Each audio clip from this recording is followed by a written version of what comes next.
The following podcast is a W2M Network original production. Visit W2Mnet.com for all of our other great podcasts, plus news, reviews, articles, and opinions from the worlds of wrestling, video games, football, and entertainment.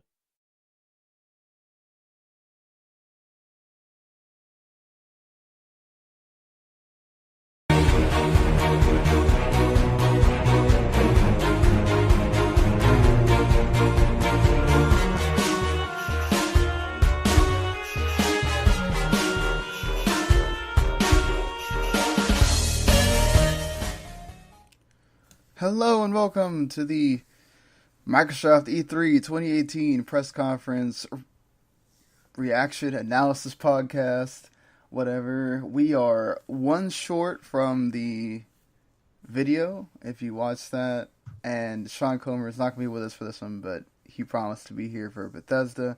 So we got the regular crew, of course myself, I'm your host, Sean Garmer, and here with me as usual, Mr. Marc Morrison. Howdy.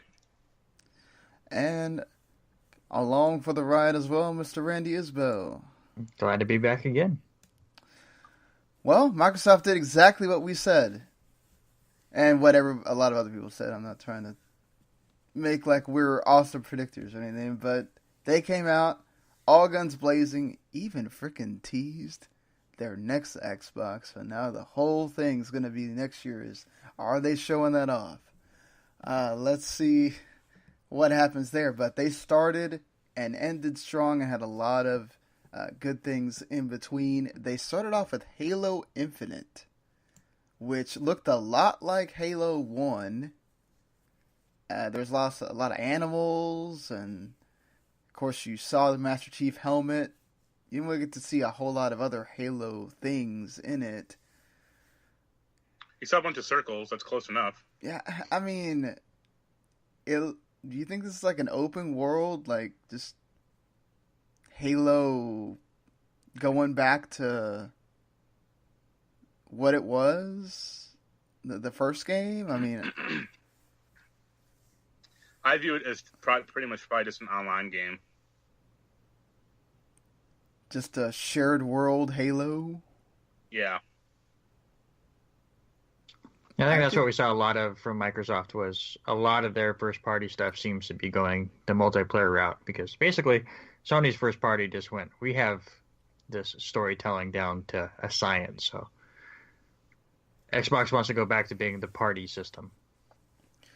That's fair. I think also they're trying to catch on to this. They know Anthem's coming, which technically is on their system, as is Destiny 2, but they want to have their own thing that they can promote, and why not do it in the Halo universe that will probably get people still playing Halo for a long while, and maybe they can do like Destiny, and whatever the new Xbox is, they can just move that on to that system as well.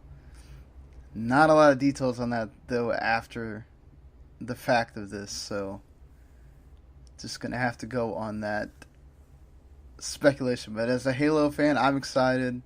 I'm not the biggest fan of what Destiny and Anthem do, honestly, but if Microsoft can figure out a between those two, I can deal with it. What does it do for Halo 6?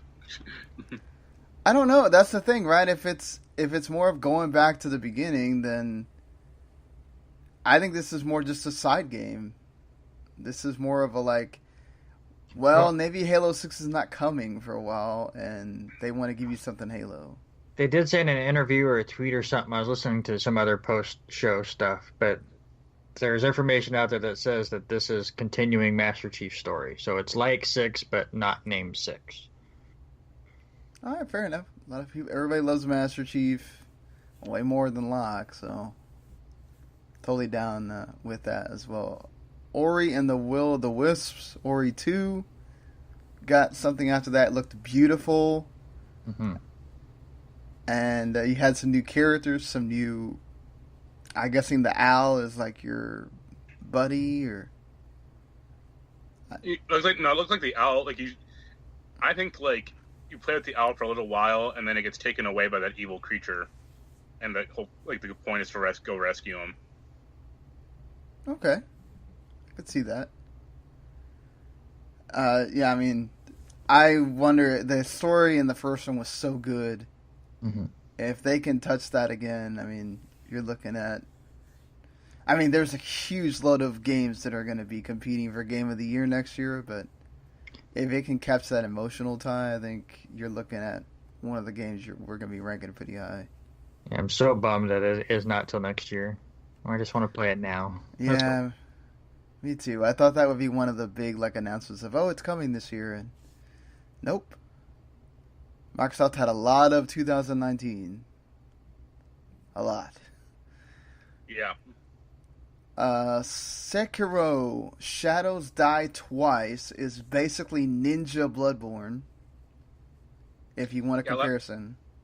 A lot of people thought it was going to be Tenchu. Yeah, we thought it was because obviously it can't. You thought maybe Neo, but Sony has a hand in that, so that's not going anywhere. Yeah, but plus, Neo's also on PC. That's why I said Neo. Right, but they do stuff with PC quite a bit. I think also they wouldn't want to get rid of that character. People kind of have an attachment to that main character, so yeah, unless this was just a completely had nothing to do with that series. But still, this looked really cool. He's got a prosthetic arm, and it has a grappling hook, and it's a way for you to get through the game. I think faster. Devil May Cry. Yeah. And apparently there's another demo that behind closed doors people got to see that we'll get more info on as well. This is of course also coming to the other two big systems, not Switch. Did you like this at all, Randy? I've never really gotten into any of the From Software games. Like, I know they have a huge following. This looked more of the same, just in a different setting, so I'm sure they're going to fall for it, and maybe I'll give it a try, but it definitely looked really good. It looked a little faster than most of the From Software games, I thought. Yeah. I mean, it makes sense. Ninjas being fast. But I want to see how they tie in the Dark Souls stuff in there as well, along with, having to be... Because some of the bosses sometimes in Bloodborne or Dark Souls want you to be quick, but I'd imagine that they have to mess with the bosses a lot more to make that work. Fallout 76 got shown, which was kind of a surprise considering Bethesda comes on right after. Well, it didn't reveal anything, so... Yeah, it didn't reveal anything. It was there. It's just a trailer to show you, I guess, the world. Yeah, we'll definitely get way more into that here very shortly. So, and it's set in West Virginia, so I know one of our folks on staff, Jason Teasley, is from there, so he was excited. Yeah, I mean, I know both of you big Fallout fans, so, and you have sort of differing thoughts on this game, so... I hope it's good. Like, it looked fine, but I just hope the story, I just question how it's going to tie into, a story, or how important that'll be. We got a surprise of a side story set in the Life is Strange Universe, The Awesome Adventures of Captain Spirit. It's free on June 26th. I thought it was sweet, what kids do when with their imaginations, stuff like that. Yeah, I imagine you'll probably play as that kid, in the next one. Interests you at all, Randy, on that? I'll give it a shot, probably, because it's free, but I don't know. Don't know. It made me upset with the way Life is Strange went. But again, it's one of those things where I keep giving these kind of games a try. Like, I was talking to Robert earlier because I just finished Beyond Two Souls, and it seems like every time it's like, oh, all these choices make a big difference, and they never do. So I've kind of fallen off of this genre because I haven't seen anyone yet that really can make it where all these choices matter, and it's just them telling a story, and some of them can be good, some of them are boring. So I'll give it a try because it's free, but meh. Yeah, fair enough. I couldn't get into Life is Strange. I might give this a try. It's a different side story, but maybe. Crackdown 3 got a trailer. An annoying trailer. Yes. With Terry Crews talking way too much. There is such a thing as too much of a good thing, Microsoft. Just let it go. February 2019 for that one. Metro Exodus got an official release date after it got delayed to February 22nd, 2019. So those games are coming in the same month. And what's the other game that's coming out February 22nd, 2019? There was an EA game. Right? Anthem. Yeah. So basically, February 22nd, just get ready. Yeah, get ready. Either that or 4 of these games are getting delayed. But I wouldn't be surprised if Metro gets moved. February is stacked. Yeah, January and February, because Kingdom Hearts 3, of course, at their orchestra, got the announcement of January 29, 2019 for the release date of the game. They got to show off a Frozen world, which I'm excited about that. Very much like Robert. My daughter doesn't need Frozen. She just needs to see Mickey and Donald, and she's ready to go. But you give her Frozen, and she's going to be sitting there on my bed watching me play constantly. So that's fun for me. She'll get her into a game. Maybe she'll want to play by herself. So I'm down for that. Getting her ready to play games before Pokemon comes, where she's going to want to play a lot. But, I mean, anything from... we pretty much knew Kingdom Hearts 3 was going to have a Frozen world, but anything from Metro, I thought kind of just, that's Metro. I don't know that we learned anything else from the last year. I thought Metro looked good. I actually thought Kingdom Hearts was kind of bad. Like, that voice actor for Sora is terrible. I feel like I'm going to see who his name is and go, aha, that's him. Like, I know I've heard him somewhere. I couldn't place it. Like, it didn't sound like Haley Joel Osment. And I know he's older. Right. But he still sounds kind of similar. You know, he does okay work. Like, he was doing the one for Kingdom Hearts 2.8. Right. That wasn't that long ago. I don't know. Maybe something happened and he wanted too much money or something. Who knows? We know how Disney is sometimes with wanting to pay people depending on the thing. Yeah. The only thing I noticed about the Kingdom Hearts trailer was their song choice was weird because it seemed like the voice acting was much louder than the song, and I think that was more just drawing than anything. But at least, it has a release date. I should have taken somebody on a bet that it was not going to be released in 2018, and they just went, screw it, it's 2019, so we don't have to worry about it. It seemed like the trailer was missing sound effects. Yeah, that too. I also think they wanted to emphasize the fact that, hey, it's in English now. Let you know, we're almost there. So. It's not in good English, so... I thought Forza Horizon 4 looked really good. Mm-hmm. And that's why you have Forza there every year. It's there. Look how beautiful games can look. It's set in Britain. It has dynamic seasons, and they showed you all 4 seasons. And there's going to be a 60 FPS mode on Xbox One X. And, hey, you know what? This is it's an easier game to play than the, numbered Forza series is actually coming out this year, October 2nd. And, hey, and it's a shared world as well, which... Yeah, that's like Test Drive Unlimited, which is pretty cool. And then we get the whole thing about them buying or coming and grabbing 5 different studios. They grabbed 4 and they made 1. Yeah, so they made Compulsion Games? No, they made the Initiative. The Initiative. Initiative, that's it, yeah. Which... We got nothing on what kind of games they're going to make, just that they're making games. No, to me, that announcement was, hey, we have a new system coming, and we just bought all these properties that are going to be making us games to start next gen. Yeah.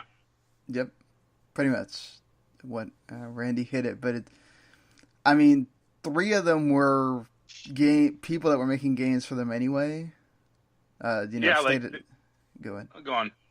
Well, Undead Labs is making State of Decay. Playground makes Forza Horizon. The only surprise was Ninja Theory to me. When they announced Playground, I think I said during the chat, I'm like, I thought they already owned that studio. Yeah. Seriously, I was surprised when that news came out, when we talked about it before, that it was like, they don't own that studio? Okay. That's surprising. Whatever. Division 2, I thought this really dragged.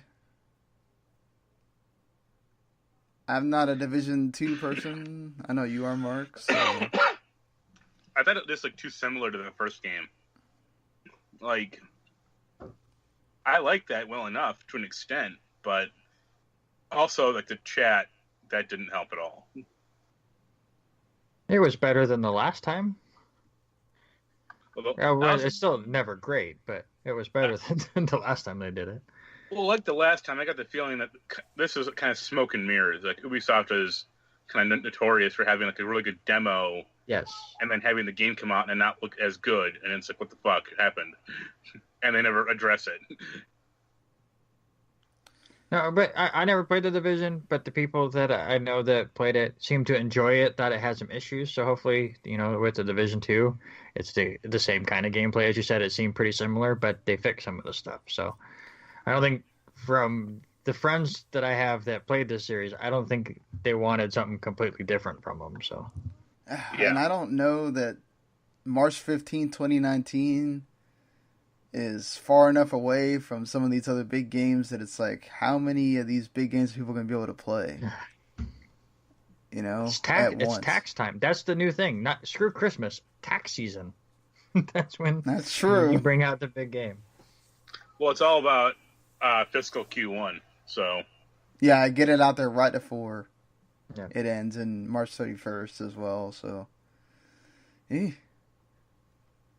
it's going to be a stacked year if they all come out during that time period. Shadow of the Tomb Raider got a trailer, and I will be playing it. Yeah, it looked really good. I like it. September 14th comes out this year, so. I thought Laura really needed a shower in that opening cutscene. I felt like that's what that was.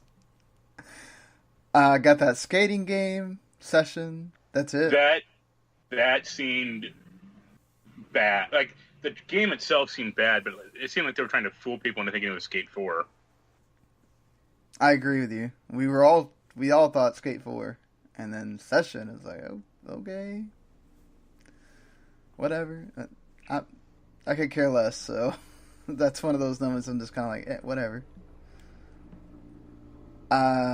Devil May Cry 5, it's happening. They had the developer and the creator talk about it afterwards. They were super excited. This is the true sequel to Devil May Cry 4. And it has Virgil. That game was such a winner.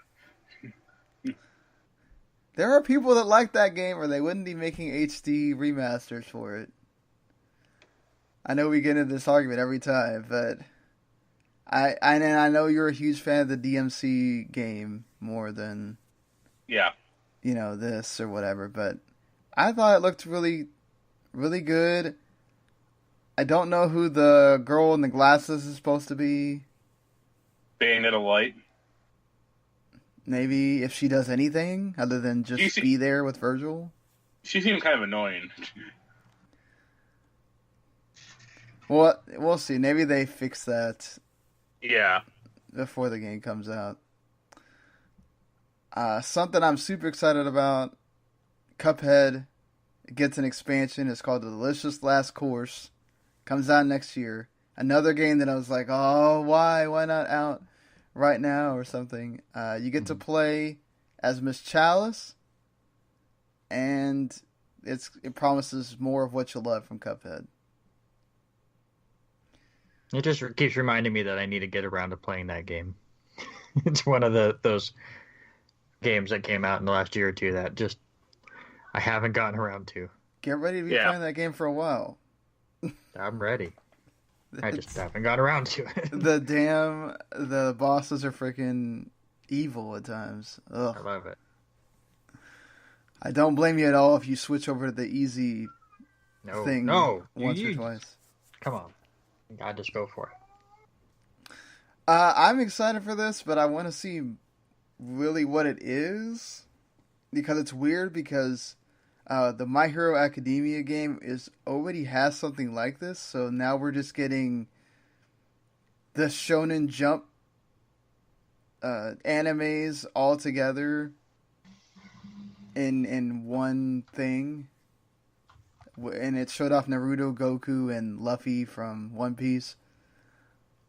Alright. I mean, if this is Bandai's take on like the Marvel vs. Capcom or whatever, I'm down with that. It looked like a bad 3D fighting game, which is how most Dragon Ball and Naruto games are. You're not wrong until the last one with Dragon Ball. Yeah, that was 2D. So yeah. If it was like that, I'd be all for it, you know. Dying Light 2. I know. That's a surprise. They showed no zombies. At the end they did. I mean, yeah, at the end, barely. But they didn't show any zombies in like, the town. It was kind of interesting. Do they only show up at night? No. That's what it sounded like and what is going to happen now. Yeah. But in the first game, they were all over the place. I mean, they made a bigger deal about the story this time. So that's a positive. I mean, Chris Avellone knows what he's doing.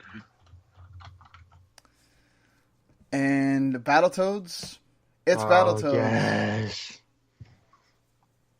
I love it. It'll have couch co-op, 3 players. Excited. Love it. 2019 though, it's like probably February 22nd.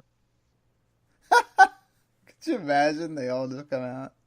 And I told Robert after the fact that they're remaking Battletoads should make him more confident that in the next couple of years they will do another Conquer. Yeah. So he can shut up already. Plus, there's still rumors of the Perfect Dark Zero game, but we'll see if those are ever true or not. I liked Perfect Dark Zero kind of at the time, but if you want to talk about a game that has not aged well, play that sometime now. That's why they got to remake that, so it will play well. Like with Battletoads, maybe they won't make it as obnoxious, but we'll see. See how that goes. Just Cause 4 got a trailer. It's coming out in December, which I feel like it's had that release date one time before. Hey, they had tornadoes. Yeah, I hope you have to stunt position them. Like in Twister. I'm not the biggest Just Cause fan, so... I kind of am. Like, I'll give it a shot. I am a huge fan of Gears of War, and they have 3 games. They could not be more similar. Yeah. I didn't see what the second one was. It was like it's a Gears tactics game. Yeah. Okay. Yeah, the stream we were watching, like YouTube, like basically like froze right there, like right when the Funko Pop one ended. So they made a Funko Pop Gears, which I have all those, which was kind of. Isn't that it looks like it's mobile? It's a mobile game, yeah. Okay, yeah. And then Gears Tactics was just going to be on systems. It looks sort of like XCOM, but it's Gears. And then they showed a big trailer for Gears of War 5, and Kate Diaz is the main character that you play as. And, of course, the internet went nuts that you have a female lead.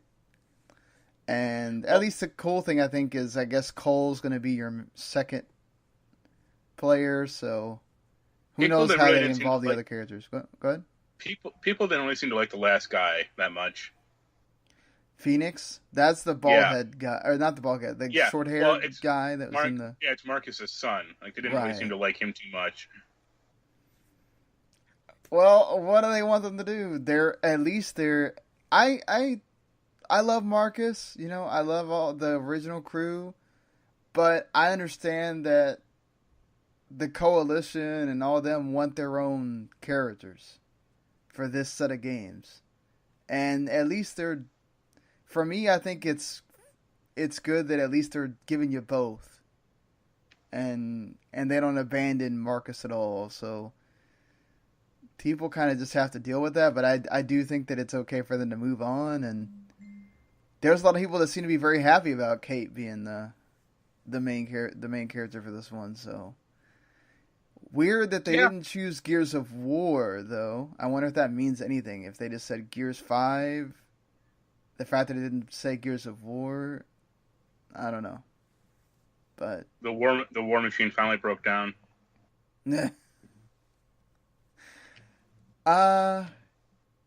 Then we get the end, which is Phil Spencer alluding to the fact that they're already working on the next Xbox. No surprise, because basically they know that they screwed up this generation, and they have to try to... Probably what they're going to do is they're going to try to beat the PS5 to market like they did with the 360, and see if they can get a lead or something like that. My problem is you already just had the Xbox One X. You think you might burn people out. I don't think it's like who releases first. Like, it's who has the better games or who has the better platform. Like, right, but if you release far enough in advance, they might take a crack at the next Xbox or whatever. They could, but I think also the problem is, like you said, like, what's fatigue with Xbox One X, because the PS4 Pro, it doesn't seem quite needed with this generation. Like, there are games that support it, like, this game will run slightly better or like slightly run faster. But most of these games, they're like, you're going to pretty much need an Xbox One X. Like with that Forza Horizon 4 game, they were like, it's going to run 60 frames per second on Xbox One X. But I was thinking like, how is it going to run an base Xbox One? Like, what's that going to be?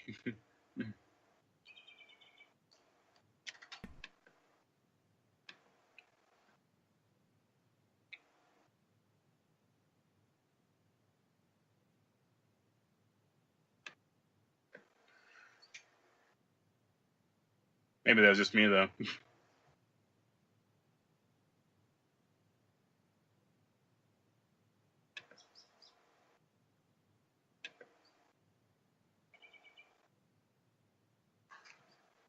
Is Sean still with us?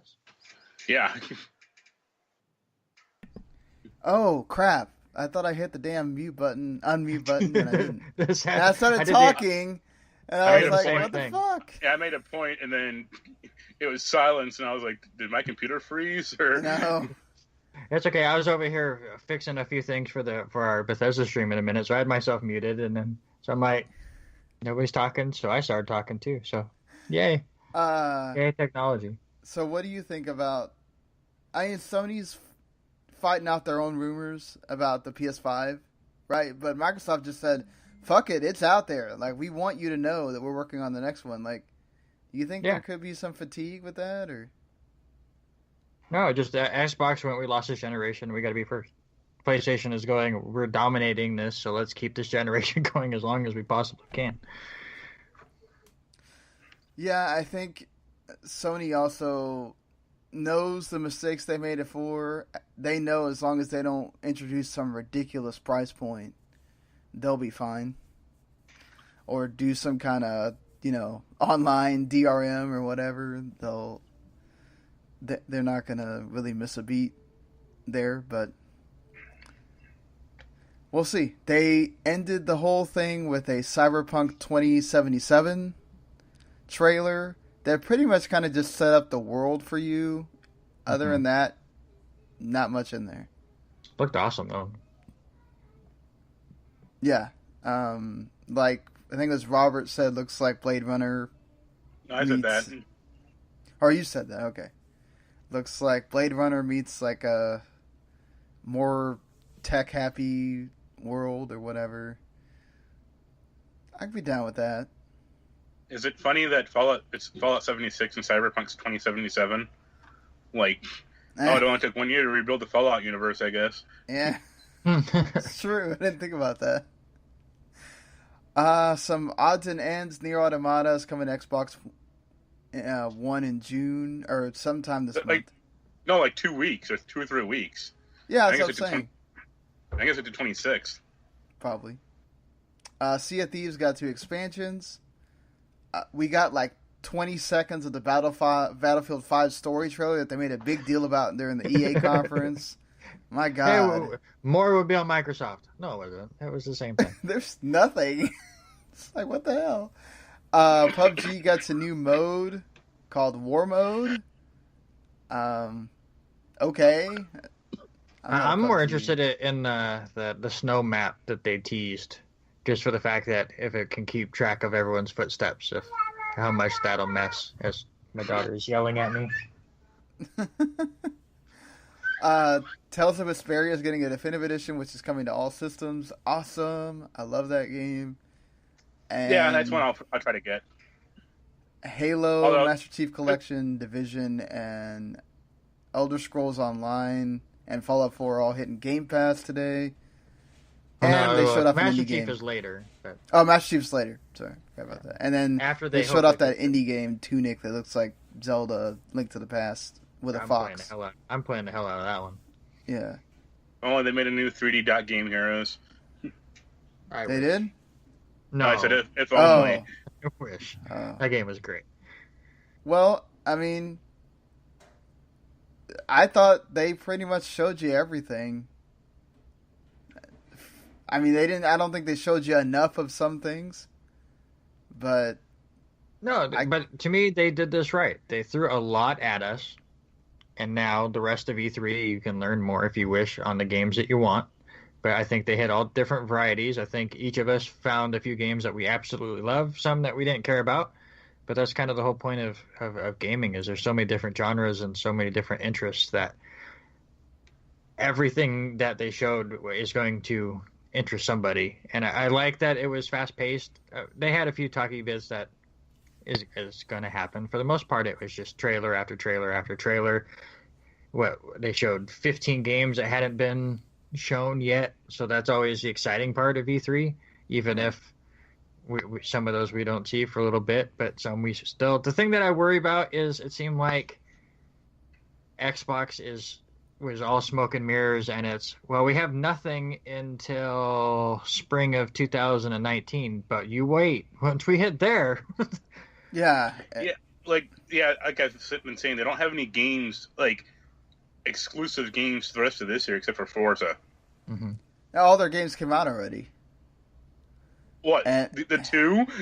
No, and the thing is too, like, as much as I love the fact that they're embracing Game Pass, and I wouldn't be surprised if, not necessarily with the consoles that are coming, but if we do get to that point where the streaming consoles are what happens after the PS5s and the Xbox whatevers, then we will have to have a Game Pass like system.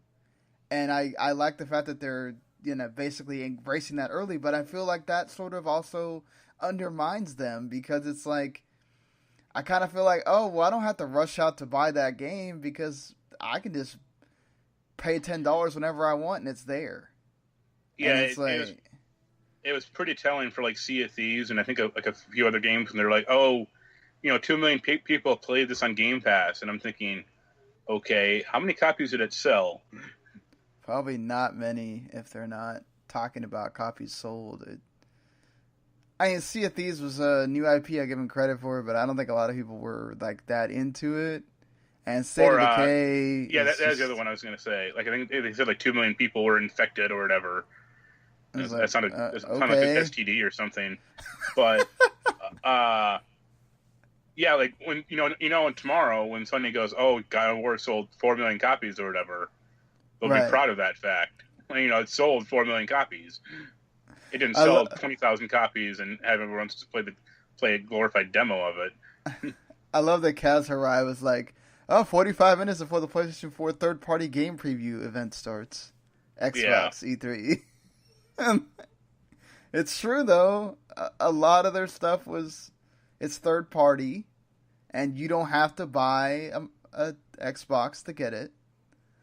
And, like, I love Gears and Halo, so that's why I have an Xbox, aside from the fact that I knew at some point Rock Band was going to show up and that their DLC thing, if it worked, it was only going to work console to console, like same family, so I had to make sure I had that for that.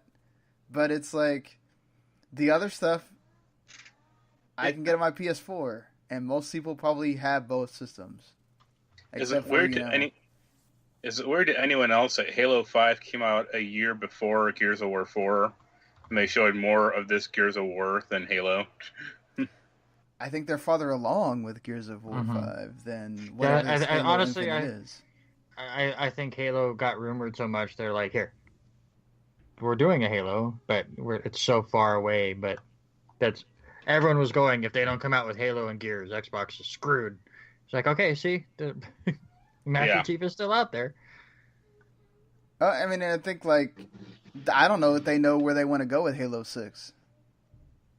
So, they might just be doing that until they figure out what they want to do with it, because people weren't big fans of Locke, and I think they wanted to get away from Master Chief and go in his direction with 6, and there's so much backlash, they're like, oh crap, what do we do now?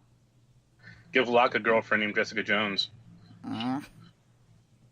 God. I'd play that game.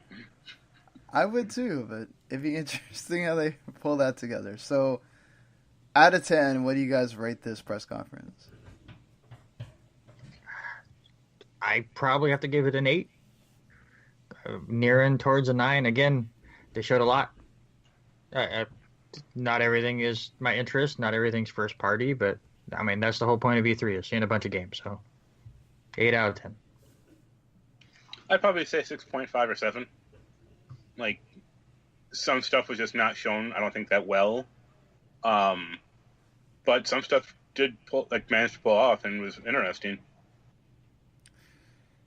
For me, it's a 9. Well, I mean, I think there's a bit more personal stake in there for me, too, because they showed off 3 of my favorite franchises in Ori, Halo, and Gears of War. They Kingdom Hearts got the Frozen trailer, which, they could have done at Sony's, and maybe Sony has another world that they're going to show, who knows, but I think that's a big thing that Microsoft finally got to show them, because people kind of think of them as the afterthought of being on their system.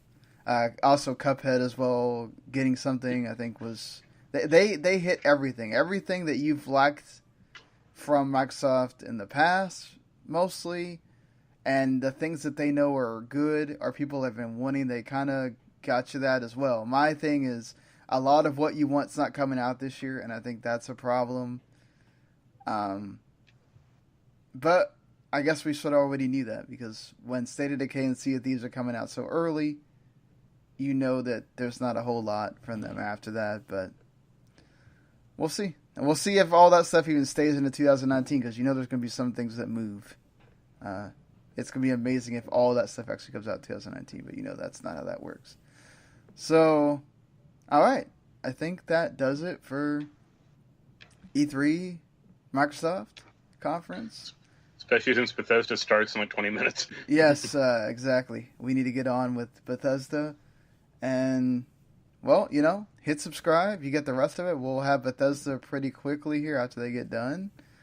And then tomorrow is Square, Ubisoft, and Sony. So another full day of press conferences on Monday.